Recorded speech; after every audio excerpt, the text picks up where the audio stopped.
उद्धव ठाकरेंच्या मराठवाडा दौऱ्याचा आज दुसरा दिवस आहे। ठाकरे आज धाराशिव, लातूर, नांदेड भागात पाहणी करणार असून धाराशिव नंतर लातूरला रवाना होणार आहेत। मनसे अध्यक्ष राज ठाकरे आज पुणे दौऱ्यावर आहे। शहरातील मुख्य पदाधिकाऱ्यांची बैठक घेणार असून निवडणुकांच्या पार्श्वभूमीवर मार्गदर्शन करतील। नाशिकमध्ये गिरीश महाजन यांचे निकटवर्तीय एका माजी नगरसेवकानेच भाजपच्याच आमदाराला मारण्याची सुपारी दिल्याचा खळबळजनक आरोप अंबादास दानवेंनी केला होता। यावर गिरीश महाजन यांनी प्रतिक्रिया दिली आहे। दानवे यांच्याकडे पुरावे असतील तर त्यांनी द्यावेत असं आवाहन महाजनांनी केलं आहे। बुलढाण्यात पदाधिकारी प्रशिक्षण कार्यक्रम पार पडला। यात आमदार अर्जुन खोतकर यांनी एकनाथ शिंदे हेच जनतेच्या मनातील मुख्यमंत्री असल्याचं विधान केलं। त्यामुळे मुख्यमंत्री पदावरून अजूनही शिवसेना आमदारांमध्ये नाराजी असल्याचं पाहायला मिळतंय। एकनाथ शिंदे यांच्या 2.5 वर्षांच्या कार्यकाळात मोठ्या प्रमाणात जनतेची कामं झाल्याचंही त्यांनी म्हटलंय।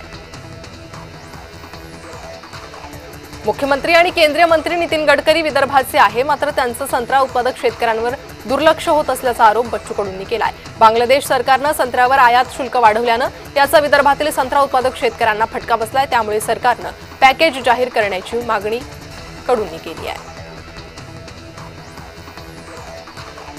पुण्याच्या खेड तालुक्यातील माजी जिल्हा परिषद सदस्य अतुल देशमुख शरद पवार गटाची साथ सोडून उपमुख्यमंत्री एकनाथ शिंदेंच्या उपस्थितीत शिवसेनेत प्रवेश करणार आहेत। अतुल देशमुख यांच्या पक्षप्रवेशानं एकनाथ शिंदेंच्या शिवसेनेला खेड तालुक्यात बळ मिळणार आहे।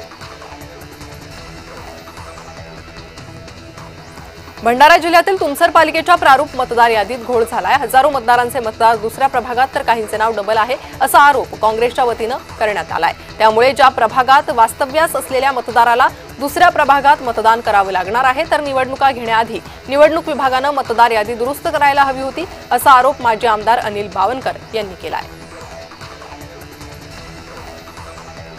अंबरनाथमध्ये भाजप जिल्हाध्यक्ष नंदू परब यांच्या उपस्थितीत एक कार्यकर्त्यांचा मेळावा संपन्न झाला। येत्या 2 डिसेंबरच्या नगर परिषदेच्या निवडणुकीसाठी इच्छुकांची कार्यक्रमात गर्दी पाहायला मिळाली।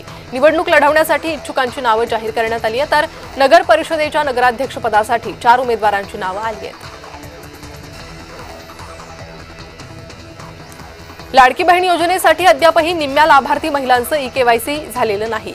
2.40 कोटींपैकी केवळ 80 लाख महिलांची ई-केवायसी प्रक्रिया पूर्ण झाली असून 18 नोव्हेंबरच्या आधी ही ई-केवायसी पूर्ण करण्याचं आवाहन आहे। विधवा आणि घटस्फोटित स्त्रियांना केवायसी करण्यात अडचणी येत आहेत, त्यामुळे अडचणी दूर करण्याचे प्रयत्न सुरू असल्याची माहिती आदिती तटकरे यांनी दिली आहे।